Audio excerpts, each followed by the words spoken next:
No, todavía.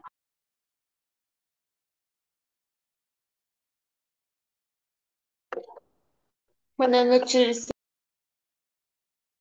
Buenas noches, ¿cómo están?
Buenas noches con todos.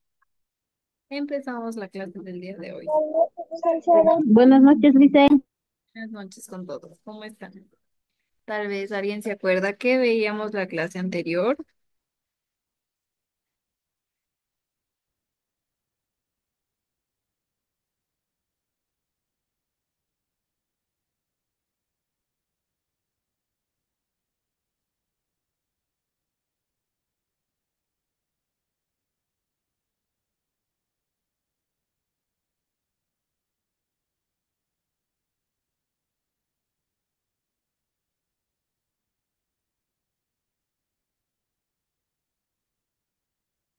Listo. Hablábamos de los tejidos vegetales, ¿no? Decíamos que existían en este caso dos grandes modelos estructurales, que eran los talófitos y los cormófitos, ¿no? Decíamos que en este caso los meristemos teníamos diferentes tipos, que era el embrionario y que era el primario o apical. El embrionario decíamos que tiene o da forma al embrión, que en este caso sería la fase de semilla, ¿no? Y puede permanecer en reposo así durante mucho tiempo. El primario o apical, en este caso decíamos que está especializado en el crecimiento en longitud de la plantita, ¿no? Y decíamos que se localizaba en los extremos de la raíz y en el tallo, ¿no? Los meristemos también decíamos que existía un tipo secundario y en este caso el secundario produce crecimiento en cambio en grosor de la plantita. Recuerden que el primario o apical permitía el crecimiento en longitud y el secundario en cambio permite o produce el crecimiento en grosor de la plantita. Decíamos que el secundario eh, se distinguía dos tipos. El cambium, que este se encuentra intercalado entre los tejidos que produce la savia, y el felógeno, que este en cambio estaba bajo la epidermis de, en este caso, los meristeros, ¿no? Hablábamos también de los tejidos conductores y decíamos que, como su nombre mismo lo dice, estos tejidos se ocupan en la función de transporte de la savia, ¿no? Y sus células, en este caso, que tienen forma alargada. Obviamente, al llevar el nombre de tejidos conductores, nosotros decimos que obviamente tiene una función de transporte. Y en este caso, decíamos que todas las células tienen forma alargada.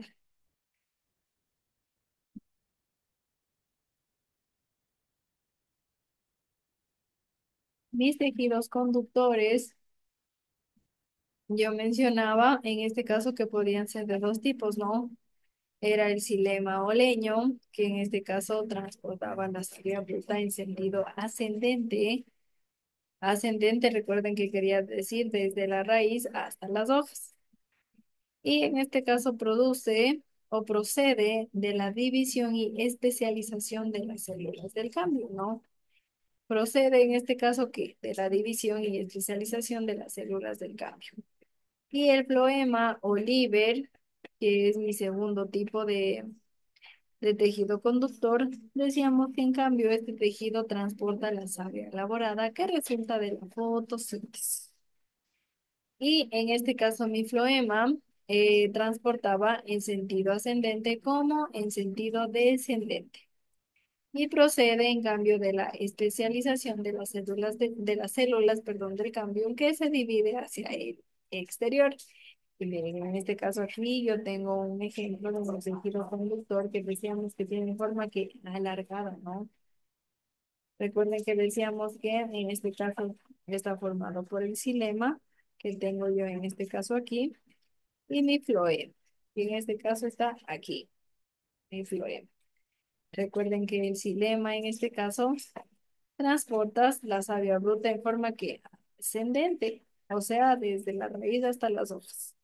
Y en cambio mi floema transporta la savia elaborada en sentido ascendente y descendente, ¿no?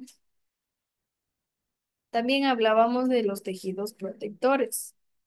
Y en este caso decíamos que mis tejidos protectores, como su nombre mismo lo dice, recubren a la plantita, protegiéndola en este caso de la acción de agentes externos y evitando así la pérdida de agua. Les decía también que en este caso las características de sus células varían según el tipo de tejido protector de que se trate, ¿no? Y hablábamos de los epidérmicos. En este caso formaba la epidermis y estaba constituido por una sola capa de células vivas, ¿no? Y esto decíamos que era sin la clorofila. Mira, aquí yo tengo en este caso mi célula epidérmica. Aquí tengo yo mi ostiolo, que sería la semillita, y la célula oclusiva, en este caso, miren, aquí tengo yo. Recuerden que en este caso el epidérmico, yo les decía que la epidermis se encuentra perforada generalmente por unos orificios llamados estomas, ¿no? Y estas estomas tenían la capacidad para regular, en este caso, el grado de apertura. Y este grado de apertura lo hacían según las condiciones ambientales, ¿no?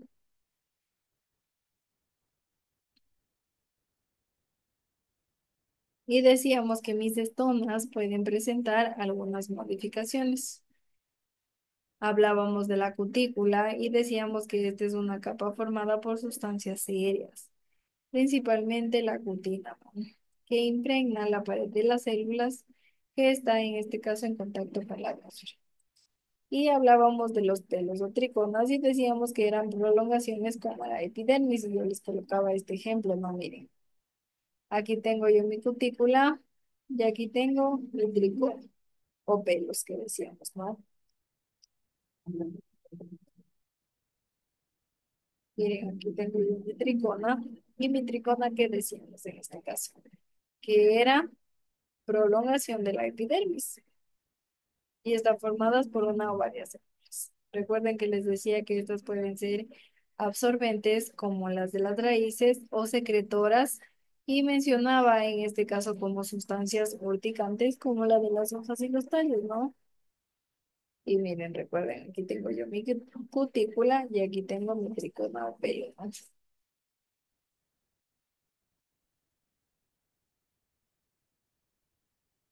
Hablamos también de las parénquimas, perdón, y decíamos que eran tejidos que dan cuerpo a las distintas partes de la planta y también a la vez que se especializaban en funciones diversas.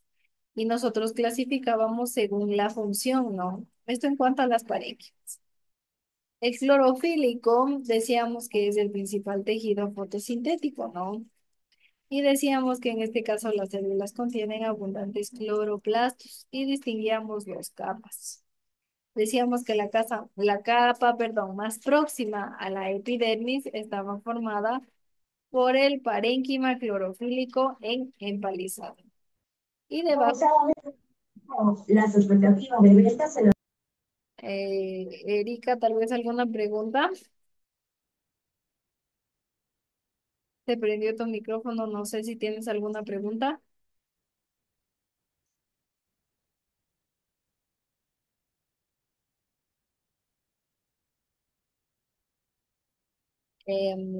Erika Guamán. Buenas noches, licenciada. No, disculpe, licenciada, es que recién estaba ingresando a clases y eso se activó el Ya. micrófono y la cámara todo. Disculpa, licenciada.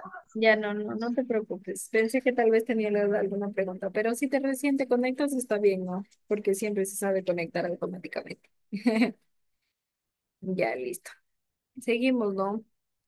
Les decía en este caso que la capa más próxima a la epidermis estaba formada ¿por qué? Por el parénquima clorofílico en empalizada. Y debajo de mi parénquima clorofílico en empalizada, yo tenía que la parénquima clorofílico lagunar. Estas son mis dos capas, ¿no? Recuerden. Y finalmente hablábamos de los tejidos de sostén. Y decíamos en este caso que están formados por células de paredes gruesas y adosadas estrechamente. Y decíamos que existían dos tipos, la colénquima y la esclerénquima. La colénquima lo constituye células vivas que han engrosado los ángulos de sus paredes celulares con depósitos de celulosa. Y miren, aquí tengo yo, miren, y engrosamiento, en este caso, ¿qué?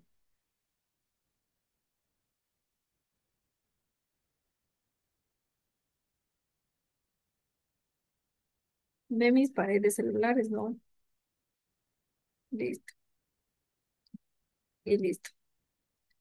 Al momento de que engrosan, en este caso, los ángulos de las paredes celulares a través de depósitos de celulosa, esto hace que tengan una gran resistencia y a la vez también flexibilidad. En este caso, la colénquima se localiza en las partes de la planta que están en crecimiento. Y la esclerénquima, en cambio, están formadas por células muertas que han sufrido un proceso de lignificación y se localiza en este caso en la cáscara de algunos frutos, como las nueces, o en fibras flexibles como el lino y el cáñamo. En cuanto a la captación y transformación de nutrientes vegetales, que ya es el nuevo tema, vamos a hablar de su concepto, ¿no?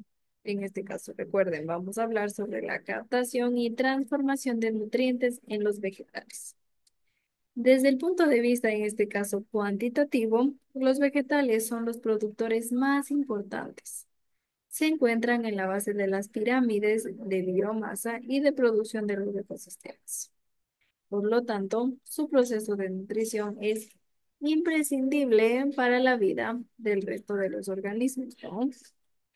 Los nutrientes, en este caso vegetales, pueden ser micronutrientes. Obviamente pueden ser micronutrientes si se necesitan en poca cantidad. Y estos nutrientes vegetales que pueden transformarse en micronutrientes puede ser el calcio, puede ser el magnesio, puede ser el azufre, el hierro o puede transformarse en macronutrientes si se precisan en grandes cantidades. Recuerden que ya hemos estudiado los macronutrientes o tal vez en primero ya vieron los macronutrientes, pero estos que solo se transforman estos nutrientes vegetales en macronutrientes si se precisa en grandes cantidades, o sea, si se necesita en grandes cantidades. Ejemplos de los macronutrientes es el agua, el dióxido de carbono, el oxígeno, el nitrógeno, el fósforo y el potasio, ¿no? Estos nutrientes en este caso se captan de modo diferente. Y esto también según las plantas, según el tipo, ¿no? O según se trate de las plantas. Recuerden que yo les decía que existían dos grupos grandes, que eran ¿cuáles? Los talófitas o bromófitas, ¿no? Estos eran mis dos grupos grandes. Y en este caso, las talófitas viven en ambientes acuáticos o húmedos y no tienen tejidos diferenciados. Por lo tanto, en este caso, mis talófitas captan los nutrientes a través de toda la superficie de la planta. Miren, recuerden, mis talófitas viven en ambientes acuáticos o húmedos y no tienen tejidos diferenciados. Por lo tanto, en este caso, captan los nutrientes a través de toda la superficie de la planta.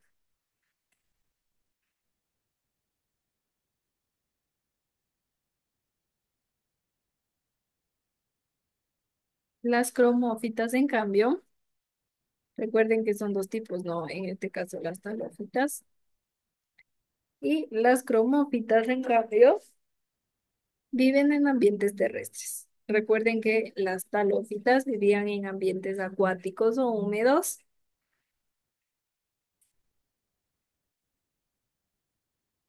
y mis cormófitas viven en ambientes terrestres, ¿no? Y estas poseen tejidos y órganos especializados en la captación de los diferentes nutrientes. En este caso, tenemos la toma de oxígeno y dióxido de carbono del aire. Lo hacen a través de las estomas, ¿no? Estas estomas son aberturas que se encuentran en las hojas, especialmente en el en vez.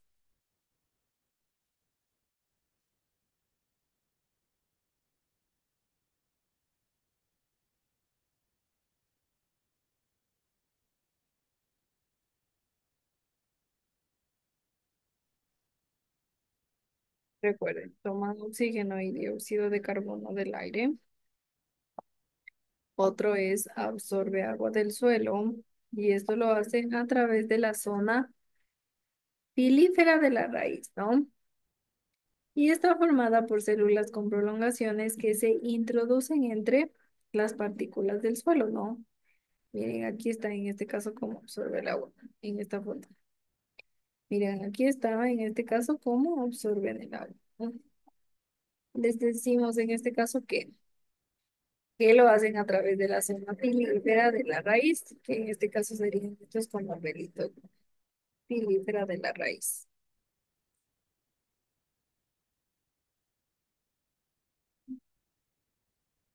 Y otro también es que incorporan nutrientes por la raíz. Incorporan en este caso nutrientes por la raíz ya que se encuentran disueltos en el agua del suelo. Estos micronutrientes se encuentran disueltos en el agua y a través de la raíz, en este caso, incorporan esos micronutrientes o absorben esos micronutrientes.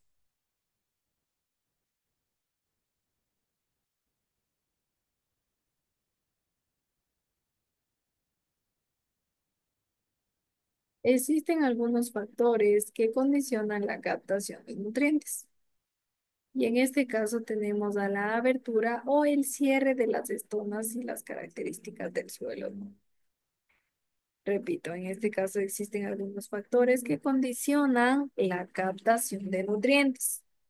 Estas condiciones o estos factores son la abertura o el cierre de las estomas y las características del suelo.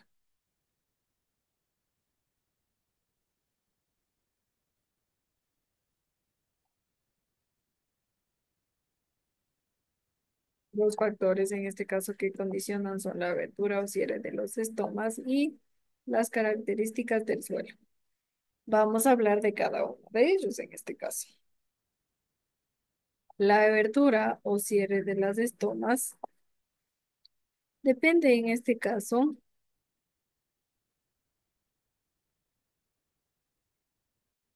a su vez, de qué.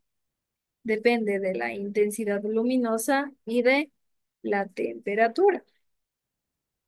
Miren, mi abertura o cierre de estomas dependen de la intensidad luminosa y de la temperatura. En este caso, la intensidad luminosa nos habla de cuanta más luz reciba las hojas, mayor es la abertura que tienen mis estomas. La luz en este caso estimula la fotosíntesis y por lo tanto se incrementa el intercambio de gases.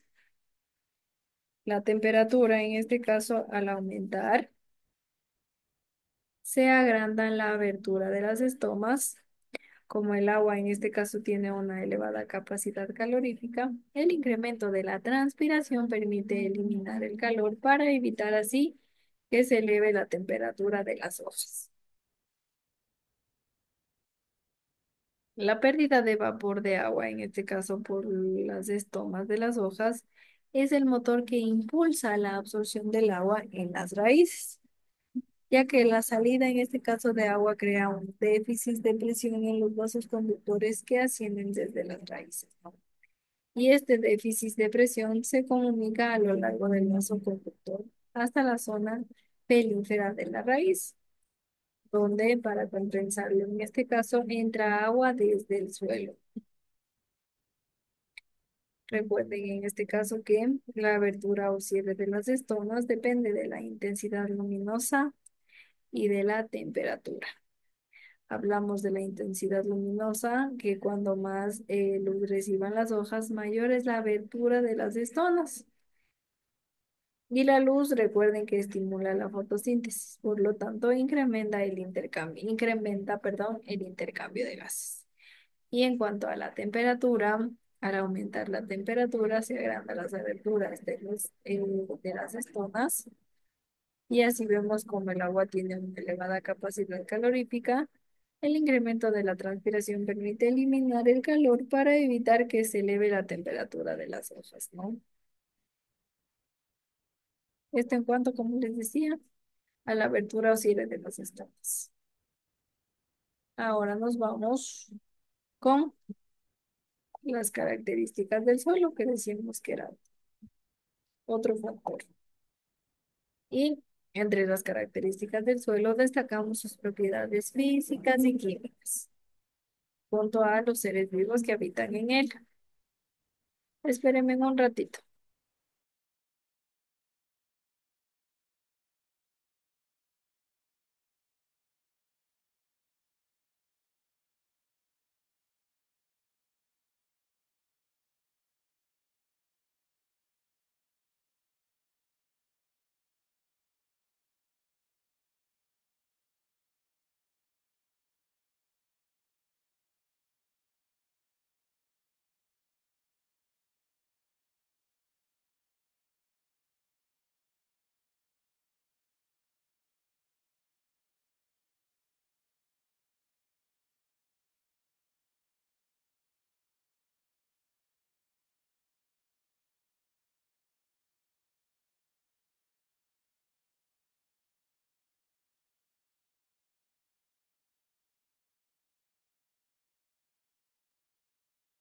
Ya, listo. Les mencionaba que entre las características del suelo destacamos sus propiedades físicas y químicas, ¿no? Y junto a ello los seres vivos que habitan en él. En cuanto a las propiedades físicas, nosotros tenemos a la textura y a la estructura. La textura en este caso es la proporción de arena, limo y arcilla que contiene el suelo. Y la estructura, en cambio, depende del tamaño y la forma de los grumos que configuran las partículas de humus, arcilla, arena y lima. Recuerden que estamos hablando que entre las características del suelo destacamos las propiedades físicas y químicas, ¿no? Y en cuanto a las propiedades físicas, nosotros tenemos a la textura y a la estructura. La textura decimos que es la proporción de arena, limo y arcilla que contiene el suelo, ¿no? Y la estructura, nosotros decimos que depende del tamaño y la formación y la forma de los grumos que configuran las partículas de humus, arcilla, perdón, arena y limo. En general, una textura franca. ¿Qué quiere decir franca? Quiere decir que entre 30 y 50% de arena, 40 y 60% de limo, 15 o 30% de arcilla y una estructura, en este caso en granos. Eso quiere decir la estructura, perdón, la textura franca, ¿no? Que menciono en este caso aquí. Una estructura franca.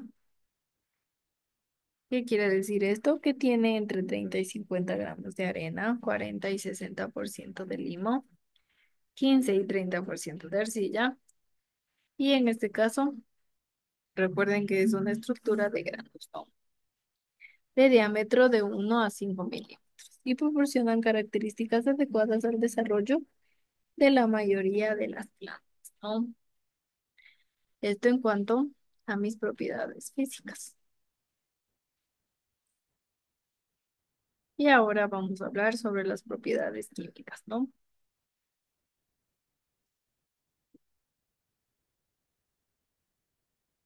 En este caso, mis propiedades químicas, el pH, recuerden que es un logaritmo negativo de la concentración de iones de hidrógeno. Y en general, los suelos aptos para el crecimiento de las plantas tienen valores de pH entre 5 y 10. En este caso, nosotros al momento de realizar un estudio de pH y eh, tener valores entre 5 y 10, nosotros decimos que los suelos están aptos para el crecimiento de las plantas, siempre y cuando, como les menciono, tengan un valor de pH entre 5 y 10. Listo. Y ahora hablamos sobre la presencia de seres vivos, en este caso. La materia orgánica procedente de los seres vivos que mueren y de las sustancias que estos secretan se convierten en materia inorgánica que enriquece el suelo de nutrientes, ¿no? Repito, recuerden que decíamos que existen algunos factores que condicionan la captación de nutrientes y entre ellos hablábamos de la abertura o el cierre de las histonas, hablábamos de las características del suelo y también hablábamos de qué, de la presencia de los seres vivos. Y en cuanto a la presencia de los seres vivos, decíamos que la materia orgánica procedente de los seres vivos que mueren y de las sustancias que estos secretan, se convierten en materia inorgánica que enriquece el suelo de nutrientes.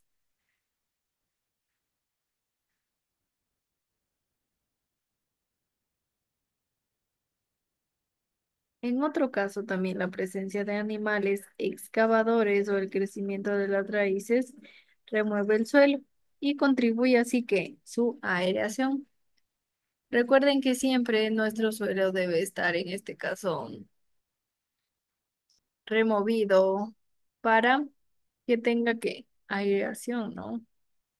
Y la presencia de animales excavadores o el crecimiento de las raíces remueve el suelo para así contribuir a su aireación, ¿no?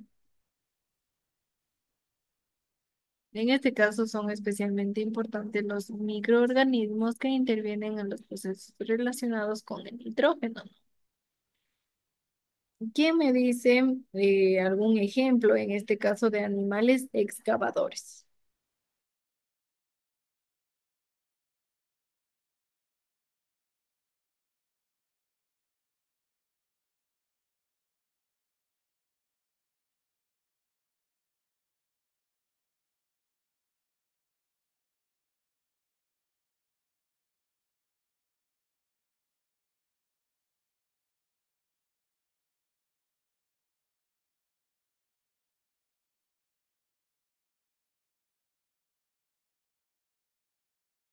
Buenas noches, le hice un armadillo. Sí, muy bien. Un armadillo está muy bien en este caso, ¿no? Recuerden que son animales excavadores, ¿no? Y les decía que la presencia en este caso de estos animalitos contribuyen a su aireación, al del suelo, no otra, obviamente que estamos hablando en este caso del suelo. También zorrillos. Zorrillos, sí, porque ellos también excavan, ¿no?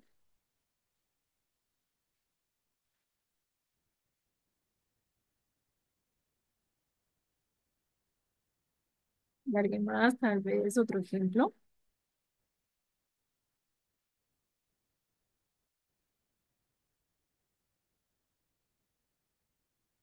También los conejos silvestres. Ah, sí, sí, sí, ellos también, ellos excavan en este caso, hacen un orificio para ahí esconderse, ¿no?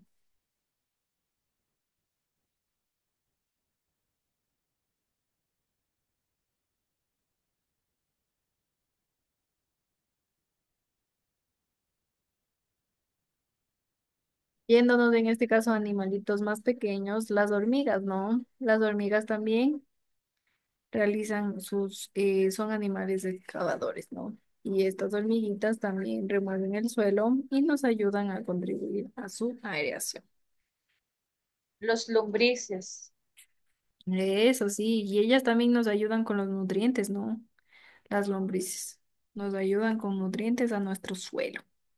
Aparte de ayudarnos a que remueva y tenga aireación, también nos ayudan am, a que nuestro suelo tenga nutrientes. En este caso, em, bueno, todos estos animalitos y todos los microorganismos que intervienen en este caso en los procesos relacionados con el nitrógeno nos ayudan mucho a nuestro suelo, ¿no? Y también que tengan que ver con los procesos relacionados con el hidrógeno, también nos ayuda mucho. El nitrógeno, en este caso del aire, es el gas más abundante en la atmósfera. Este nitrógeno tiene un 77% y este es un componente esencial de las proteínas y de los ácidos nucleicos de todos los seres vivos. Sin embargo, en este caso únicamente las bacterias fijadoras de nitrógeno pueden utilizar este nitrógeno que menciono. Dichas bacterias captan el nitrógeno del aire y lo transforman en amoníaco. Este proceso en este caso recibe el nombre de fijación del nitrógeno. Miren, repito en este caso, el nitrógeno del aire es un gas, en este caso muy abundante en la atmósfera. Miren, tiene el 77%. Este nitrógeno es un componente esencial de las proteínas y de los ácidos nucleicos de todos los seres vivos. Sin embargo, únicamente las bacterias fijadoras de nitrógeno pueden utilizarlo. ¿Y por qué solo ellas pueden utilizarlo? Porque estas bacterias captan el nitrógeno del aire y lo transforman en amoníaco. Este proceso, recuerden que les decía que tenía el nombre de fijación de nitrógeno.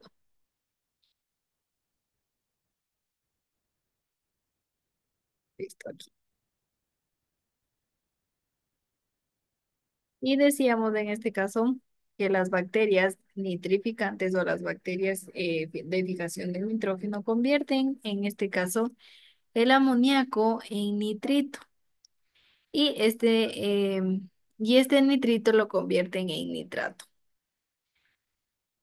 Al momento de que lo convierten en nitrato, se denomina nitrificación. Y los nitratos en este caso son absorbidos por las raíces de las plantas que satisfacen de este modo su demanda de nitrógeno, miren.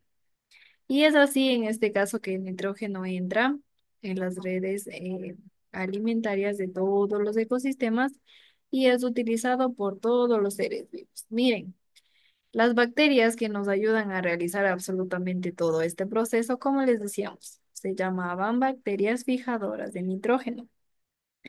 Recuerden que decíamos que estas bacterias absorben el nitrógeno del aire, lo transforman en amoníaco y recuerden que a este proceso le llamábamos fijación de nitrógeno.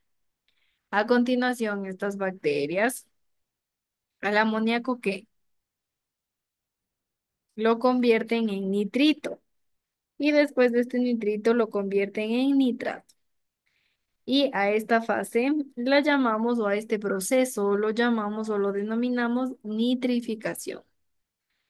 Los nitratos que decíamos que son a los que son transformados, en este caso, son absorbidos por las raíces de las plantitas que satisfacen de este modo que su demanda de nitrógeno, porque obviamente mis plantitas también necesitan que de nitrógeno, ¿no? Y en este caso, los nitratos, al momento de que mi amoníaco ya se convierte en nitrato, ya pueden ser absorbidos por las raíces de las plantitas. Al momento de que son ya absorbidos por las raíces, ya satisfacen que su demanda de nitrógeno. Y es así que el nitrógeno en este caso entra a las redes alimentarias de todos los ecosistemas y es utilizado para absolutamente que todos los seres vivos, ¿no?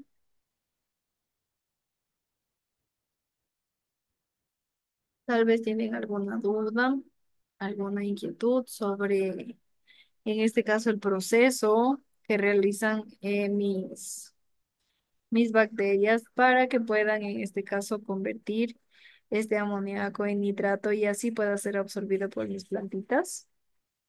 Hoy está todo claro, nada claro. Cuéntenme.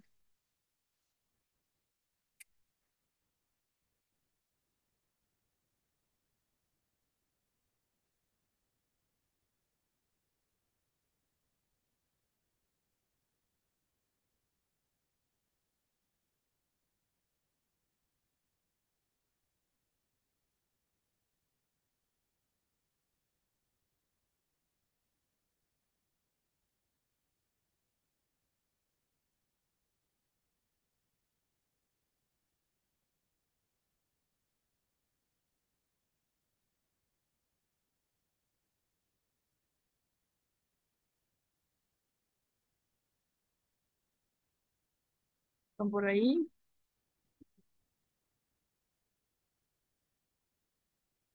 ¿Todo claro en cuanto al proceso que realizan las bacterias? Sí, todo claro, Lice. Gracias, Vilma. Listo. Entonces nos quedaríamos por el día de hoy hasta aquí, ¿no?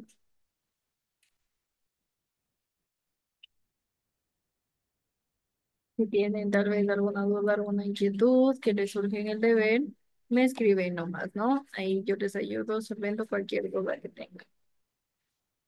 Y esto sería todo por la clase del día de hoy. Que tengan una buena noche. Hasta luego con todos. Gracias, Lice. Muchas Hasta gracias, mañana. Liz. Igualmente para usted.